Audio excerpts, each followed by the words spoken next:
Friends, welcome back to Reiki Women podcast, where we are uplifting the voices of Reiki women practitioners. My name is Michaela Daystar of Heartscapes Reiki, and I am here, as always, with Bronwen Logan of the International House of Reiki and Carrie Varela of the Reiki Healing Society. Over the last couple of weeks, we've been having a conversation about the forms of support that have been important for us in our personal journeys as Reiki practitioners.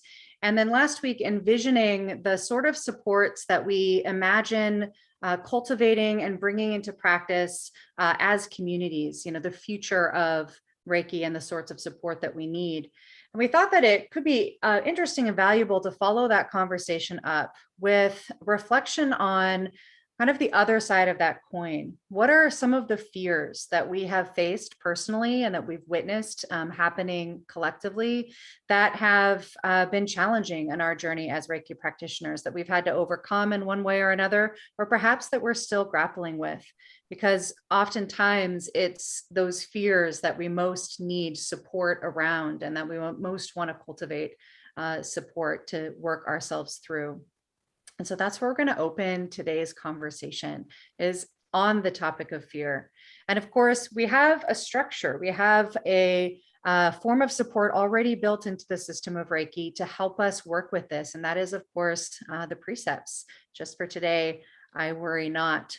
And so I just wanted to start by naming that as we open this conversation about fear.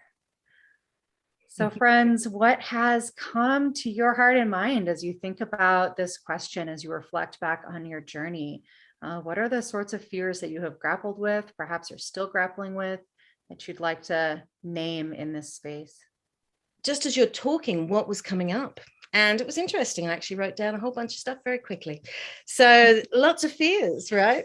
So I guess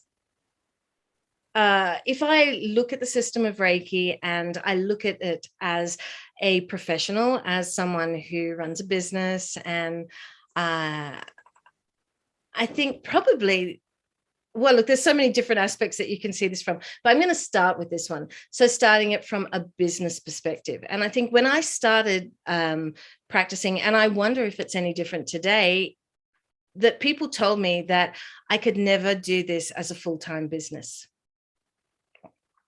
So being told that you can't do it as a full-time business was a little off-putting, but on the other hand, it's also a challenge, isn't it? So finding ways to do that was part of my challenge, and it was exciting and interesting. And I really stuck my teeth into that and enjoyed it very much in trying to do so, and did so successfully. So it's not true that you can't do that. Okay.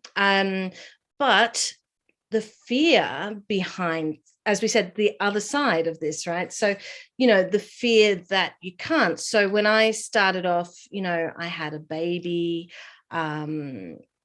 you've got a family, we bought a house. What were we thinking? Trying to run a business, trying to do all this by running a Reiki business, and I know that people out there who are listening to this who are trying to do the same things will know exactly what I mean. It was quite a overwhelming idea, and trying to find ways to make that work was really interesting. And there were many sleepless nights of thinking, how can I do this? How can I make an income? And then there's that fear thing of talking about money. So within the system of Reiki, when I also first started, that there was a big thing. A lot of people were going, oh, you shouldn't charge for what you do. And it's like shivers. There are, as I just said, a lot of financial issues going on here, and we need to put our time into it full time to be able to make a business that is going to be successful. If we don't put our time into it full time, then it's not going to be successful. Yeah, because it needs to grow, and it can't grow if we're not doing that. So but how do we earn an income if we're not meant to be asking money? I understand the idea of it's a great thing to do, great thing for people to help people. That's part of the attraction, I think, for most people who run a business with the system of Reiki. So a lot of things happening there, and trying to work out how I can work out how I can work with these fears. So that was for me, trying to be very clear about I shouldn't have a fear about earning money. That should be okay. Yep. Because in our society, that's how we eat and put shelter over our heads. Yep. So that should be fine. So just working it out for myself personally, what's okay, and not really listening to a lot of the stuff that was going on around me. So that's coming back to the self and really relying on what I know is a truth. Yeah.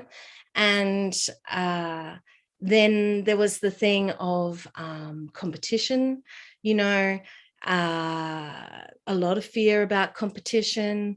So I always remember we had a center in Sydney, in the center of Sydney, and another practitioner opened up, just down the block, and they were doing a very different type of teachings, and it was sort of weird. A lot of people would ring us thinking that they were getting them, and probably the other way around. And so it was sort of, this was in the old days when we had real phones, and real phones,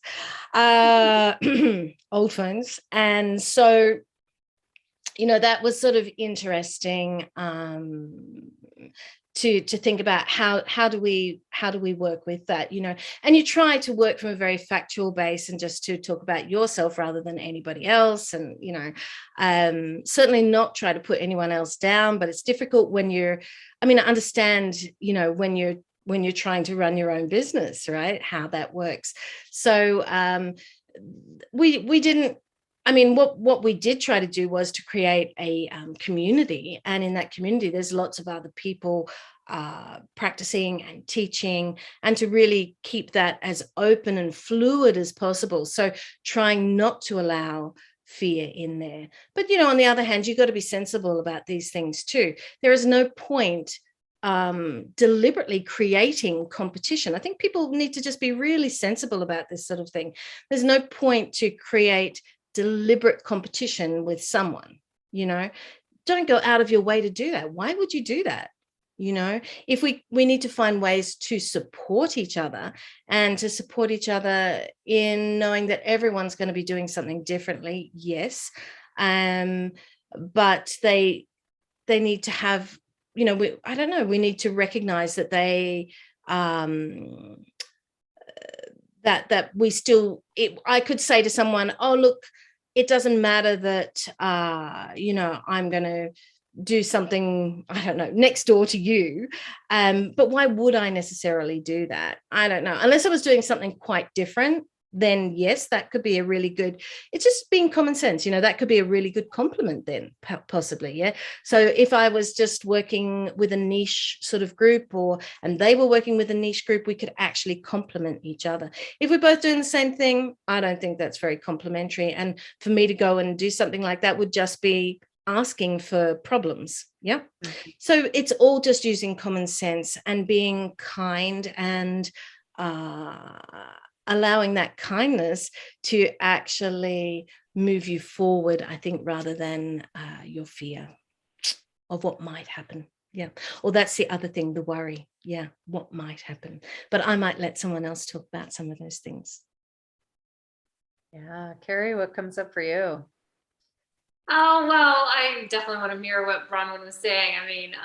I think I felt all of those things, definitely fear of competition and just fear of making this my livelihood. And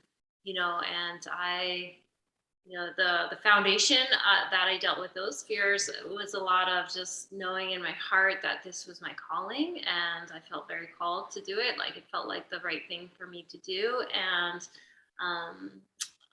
gosh, Joseph Campbell says, if you follow your bliss, doors will open where there once were walls. And I think my practice of Reiki, and especially as a professional Reiki practitioner, has been an example of that, just like following what I believe and my bliss, and doors opened and clients came and bills got paid and sticky situations got resolved. And so through the practice of just doing what I do and believing in the work, the answers came. But it's not to say that there weren't sleepless nights or moments where I was just racked with worry about it all. I was, and that was when I turned to my practice even more deeply.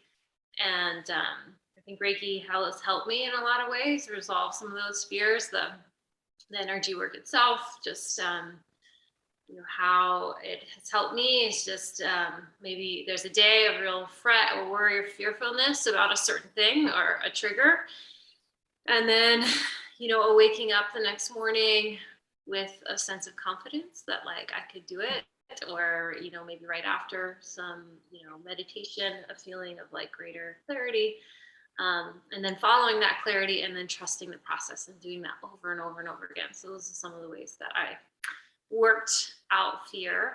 I guess one of the ones that Bronwen hasn't mentioned, so I thought I'll turn to that one for myself, was just like a fear of, maybe inadequacy is one word, but like another fear that really has come up for me is just like if Reiki was like scientifically disproven, and like just not feeling like I have that like real solid, societal support, right, for what I do. And I've talked about that before. But one of the ways that got really triggered for me, I recall, was I think that like there was a whole scientific study and report on homeopathy. And after years and years and years of studying that particular form of alternative medicine, it was like debunked, basically.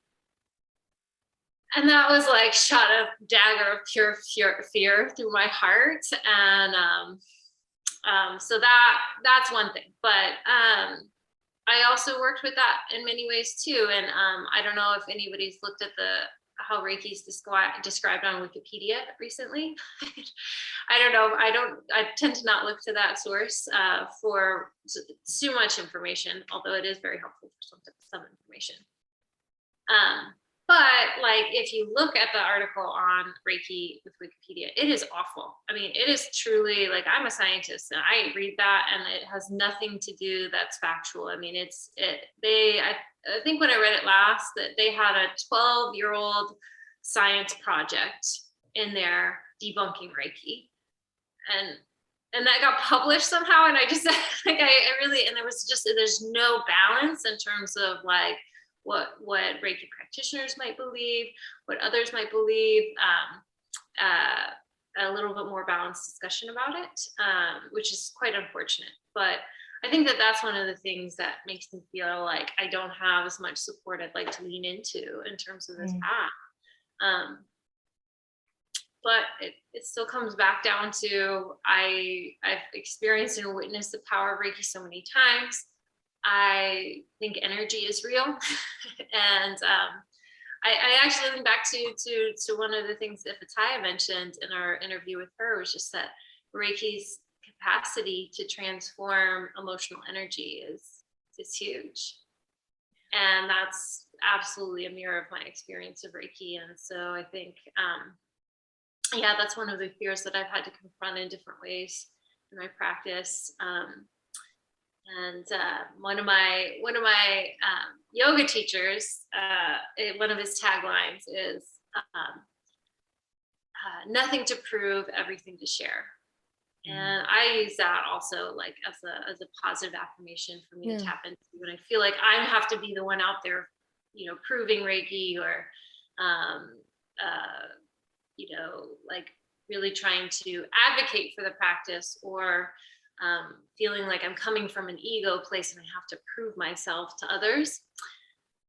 That's one of the affirmations that I really lean into. Nothing to prove, everything to share. And that reminds me to just share from my experience, share from my heart, and hopefully support others. Like truth is a pathless land. So not everything that's written about in the books is true, and science doesn't know everything. I love that. I love that invitation and that affirmation that you just shared. And I'm really noticing in both of the stories that you're both telling this pattern of, that we can all really learn from and reflect on is, when we feel some sort of fear kind of rising up in our way, that often turning towards it, right, and engaging it directly is the pathway through, which feels so scary and counterintuitive, right? But both of you have talked about really leaning into that thing that you're afraid of and taking action anyway, right? Responding anyway.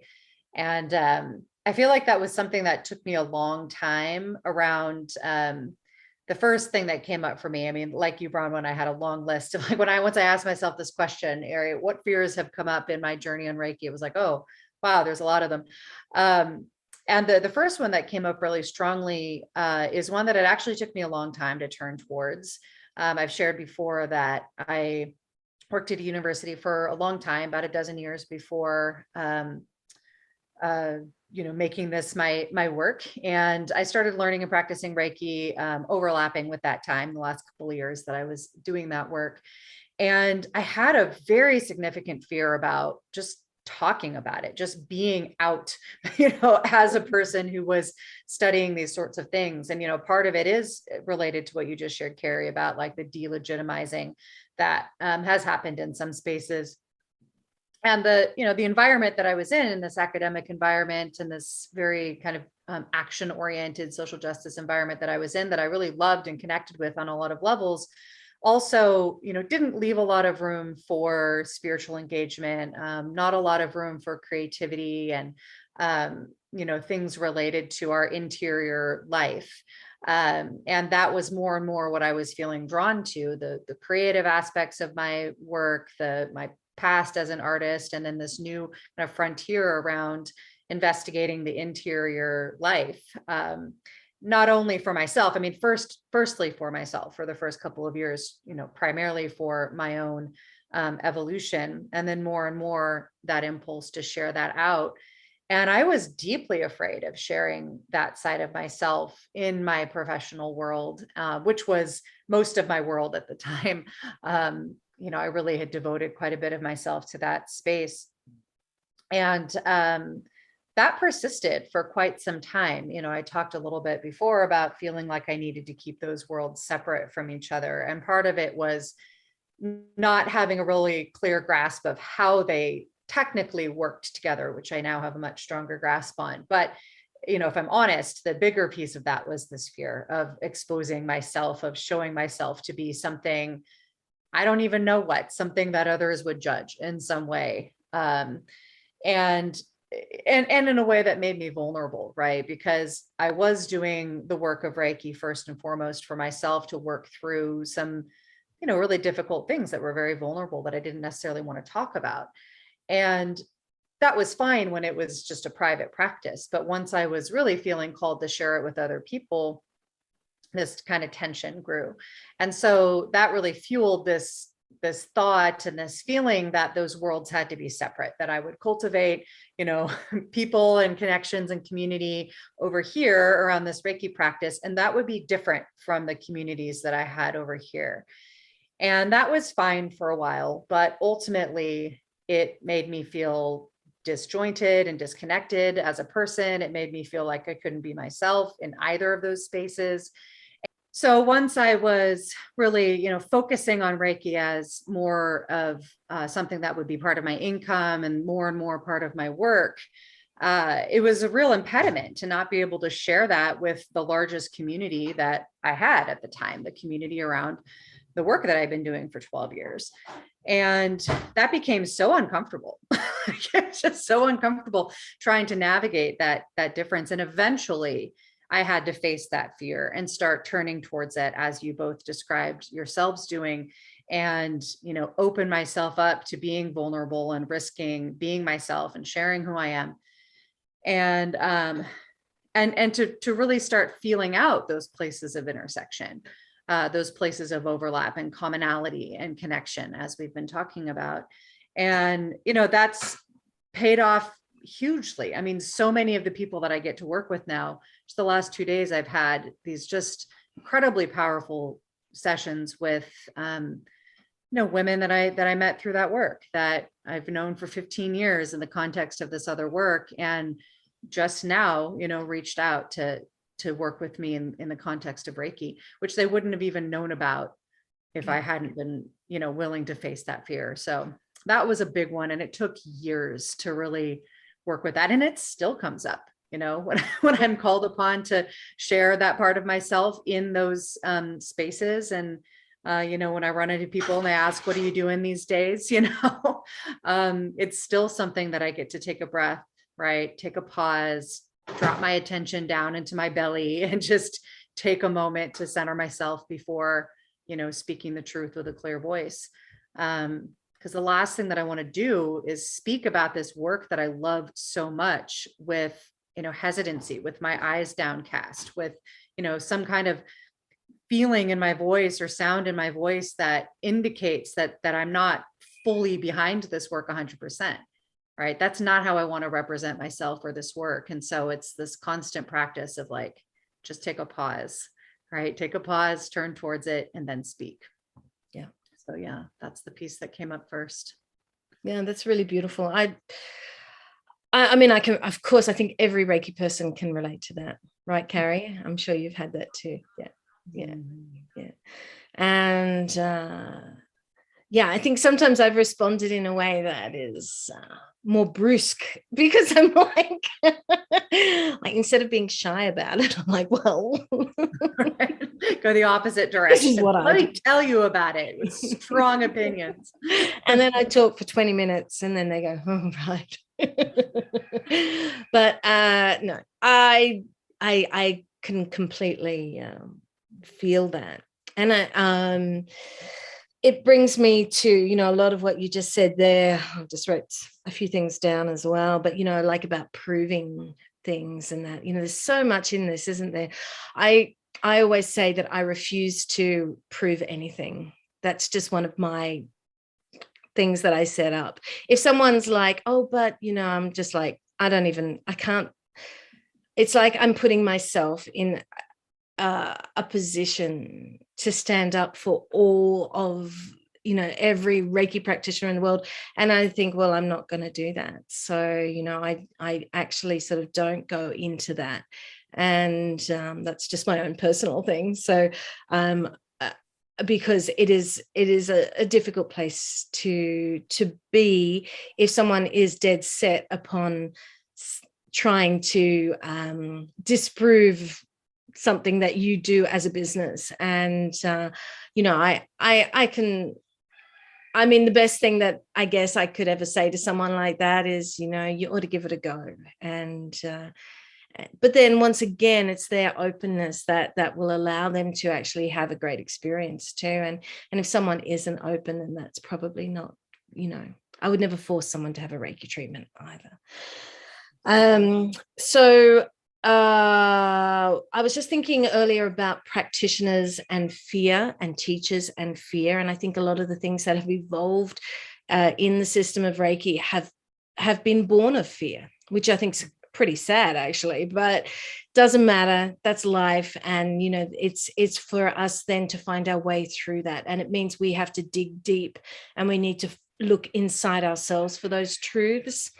So when what I'm talking about is what I found that over time, I've noticed that a lot of the things that have come up in the system of Reiki, where people have added in stuff or made up stuff, and saying that, oh, this is the truth, or, something like this. So, that you can't wear, I don't know, orange, or, and do Reiki, or, whatever rule, whatever rules and things that people create, they are born of fear.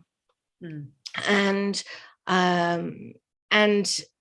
it's fear, the fear, I think I could name it as possibly, someone did mention something before, but it's that, that feeling like an imposter, possibly as well, that feeling of I need to make rules about this so that people understand that, you know, this is a real thing. And so it's not born of someone trying to do something terrible, but it's born of inadequacy. Yeah. And a need for power, you know, a power over others. So if we're telling students, you have to do this before you do this, otherwise it doesn't work, or if you don't pay me a certain amount of money, it's not going to work, which, you know, these are all the sorts of things that I've heard over the years, you know. And where's the common sense in this? If we look at what the system of Reiki is, if we look at what Reiki is, spiritual energy, yeah, big energy, then that is something that we are all a part of all the time. It's innate, it's a birthright. The system of Reiki, a system, so certain elements come together to help us move more into that space, to be more conscious of that space. So yeah, I think that fear has definitely created a lot of problems for us within the system of Reiki. And even what I was talking about before, where people are saying, oh, you can't ask for money. Yeah, that also is a fear. So they're scared of what? I don't know. I can feel it, but it's outside my reach. What is that? One of you know what that is? Yeah, I mean, I think there could be a number of, you know, ways in which that shows up that probably show up differently for different people. I can imagine, you know, of a fear of blocking the energy if we're making it transactional, or a fear of being perceived as a bad person if we're, you know, asking for money. We're meant to be givers, that thing. Right. Yeah. So fear of receiving, actually. Yeah. Yeah. And yet we know as Reiki practitioners that the two are hand in hand. Yes. Yeah. And this piece that you're bringing up around, you know, fear of inadequacy or feelings of inadequacy, like I can definitely relate to that pretty strongly. Like in that time when I was starting to want to turn my Reiki practice outward to other people, you know, I had a huge fear of inadequacy, that I was not doing it right, not doing it well, not providing value, making it up, right? And the result of not being able to process that fear and not being able to understand that fear, and not really having been introduced to the precepts properly, you know, working with the precepts was not part of my original Reiki education. And so not having a way of working with fear from the perspective of inquiry and contemplation, the way that we're invited to, basically turn that into grandstanding.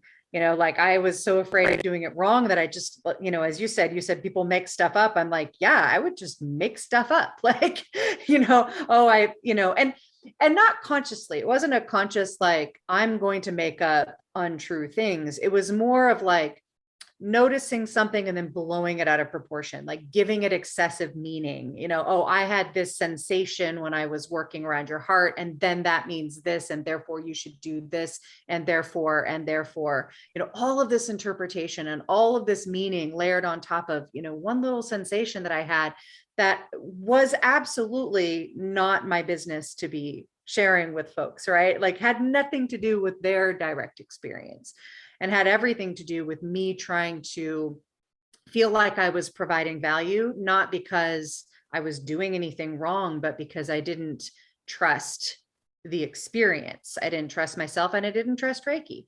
And I hadn't been given a strong enough container around the practice to be able to sink into that trust. You know, you just talked, Bronwen, about, you know, this is a system of practice that has these elements, that have these practices attached to the elements. And I had been so focused on the mystical elements of, like, once you're attuned, then you have Reiki flowing through you. And therefore, you know, the rest of the system was almost as an afterthought, that if I couldn't feel that in a particular way, then I doubted it. right? As opposed to like, it's working because I am actually practicing diligently. That's why it's working, right? And so the disconnect between, the structures that were designed for this system to work properly and the idea that it was like turning on a switch. And once that switch was turned on, then Reiki was just happening. I didn't trust that. And I didn't have a diligent practice of the 5 elements of the system. And so I was existing in this like in between space where I just didn't trust any of it. But at the same time, I wanted to do it.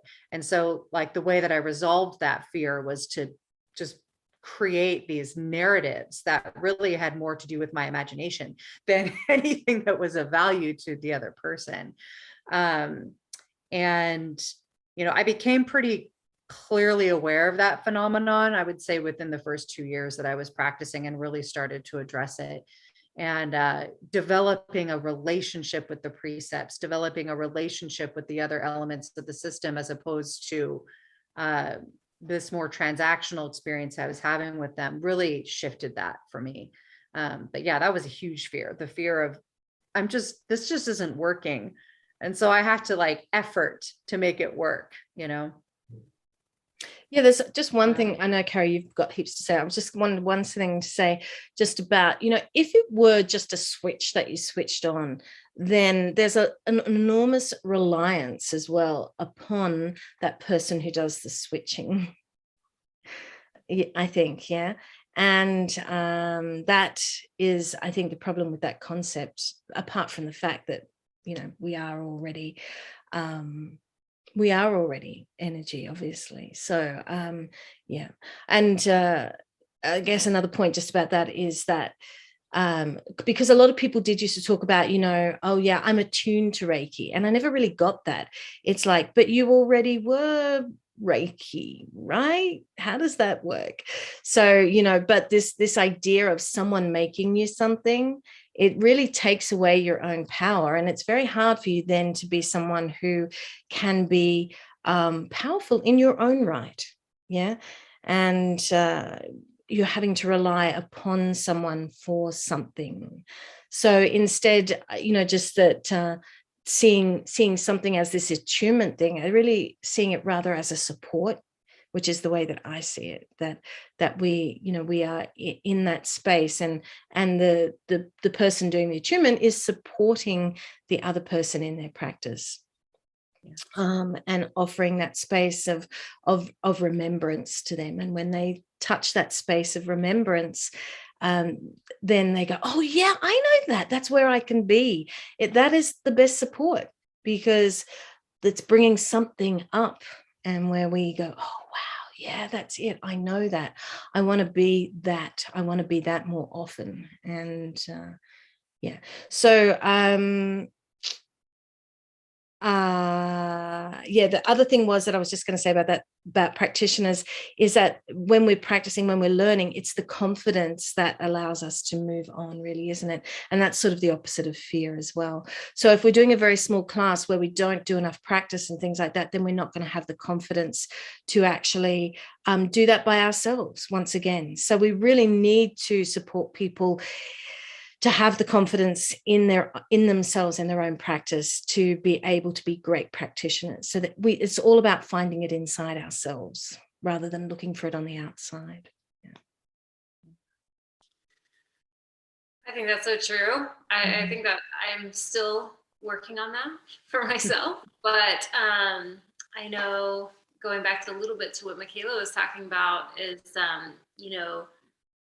I always really felt strongly that that when I'm working one-to-one with somebody, that there's a value there. That I've trained to study this healing art, and that I've embodied it, and I'm paying for the room that we're doing this in. And so, yes, like there is an appropriateness for me to charge what I charge.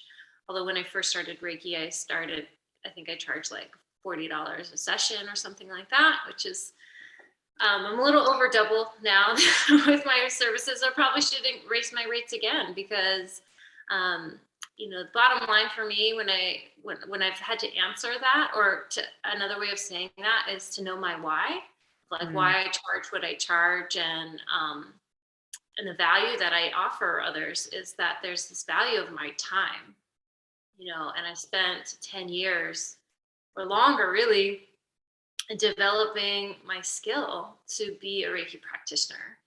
And so, and that, that skill comes with a certain value.